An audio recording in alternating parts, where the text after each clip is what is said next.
Hello! Good morning mga ka-prenting! So ngayong araw, gagawa tayo ng isang magandang tarpaulin design gamit ang TARP AI. Ipapakita ko sa inyo kung paano gumawa ng design ng mas mabilis, mas madali at mas professional looking. Kaya tara, simulan na natin. So first, ah ito po yung mga sample design like graduation. Pili lang kayo dito. Tas may tournament, welcome, may memorial, may birthdays, at iba pa. So ngayon, graduation yung gagawin natin. Dito kayo, select, sample, new customer, Kathy.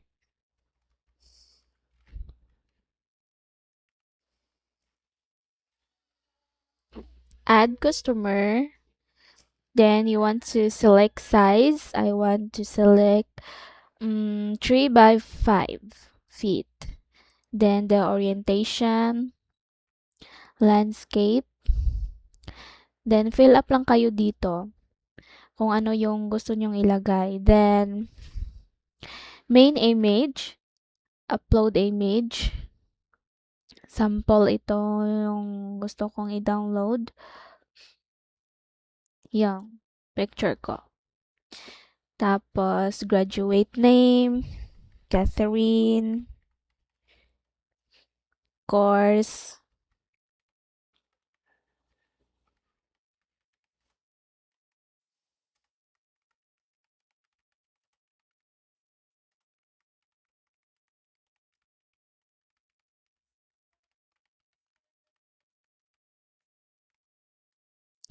then school.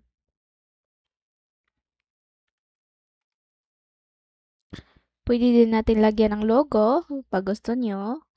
Then greetings.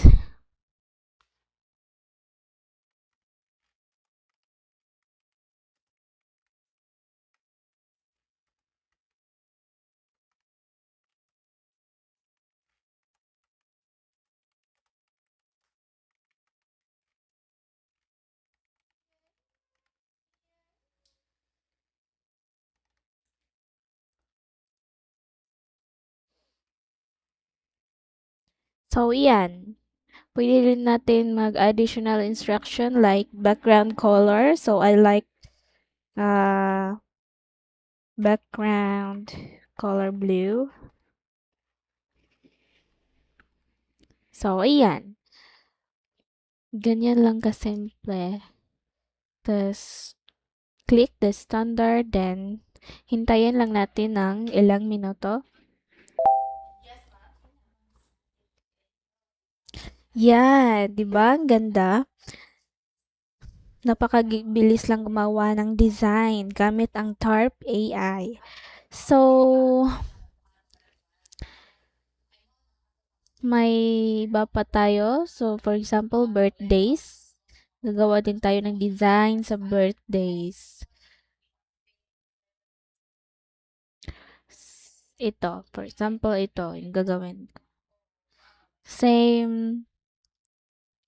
Then, size, landscape, main title, happy birthday. Siyempre.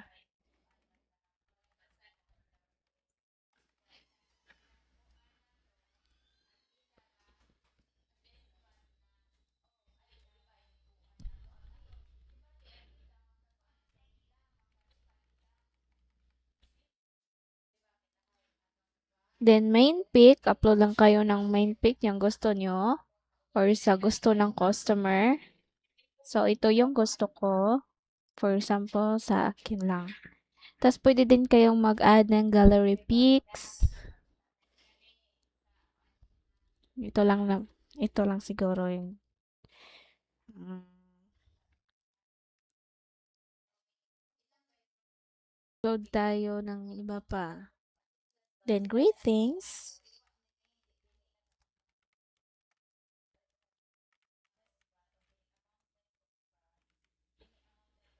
So, yan lang. Make the background na additional instruction. Pwede kayong gumawa ng ano pa yung gusto nyong gawin sa designs nyo. Then, go to standard. Then, hintayin lang natin to generate. So, yan.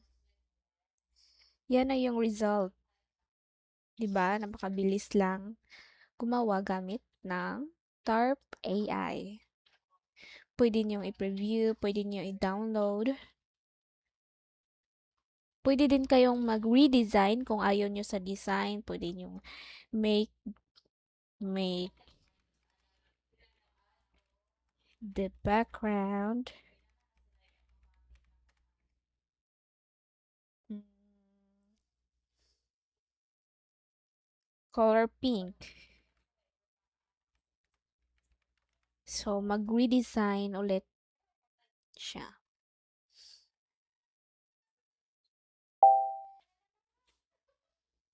'Di ba? Mas naging pink siya. So, ayan na po yung result ng aming TARP AI design.